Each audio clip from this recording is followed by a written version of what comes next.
যুক্তরাষ্ট্রে অভিবাসন বিরোধী অভিযান নিয়ে ব্যাপক সমালোচিত আইসিই এজেন্টরা ৫ বছরের শিশু কনেজো রামোসকে আটক করলে আরও ফুঁসে ওঠেন বাসিন্দারা।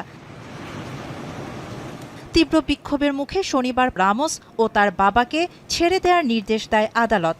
এরপর থেকেই মিনিয়াপোলিসের উপশহর কলম্বিয়া হাইটসে বেলুন ও নানা উপহার নিয়ে জড়ো হন কমিউনিটির সদস্যরা। বাসিন্দারা জানান, ছোট্ট শিশুটির প্রতি ভালোবাসা ও সমর্থন জানাতেই এখানে আসা। Liam being back to Minnesota, being released from everything that he's been through.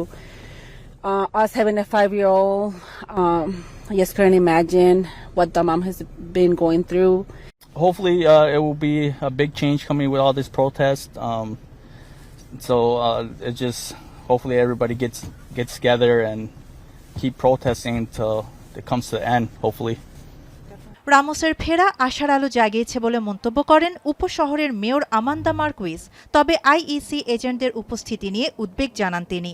I don't feel like that at all. Right now, we've already had ICE trying to pull observers out of their car this morning. So while we have really good news and a ray of light that, we have some family members coming back.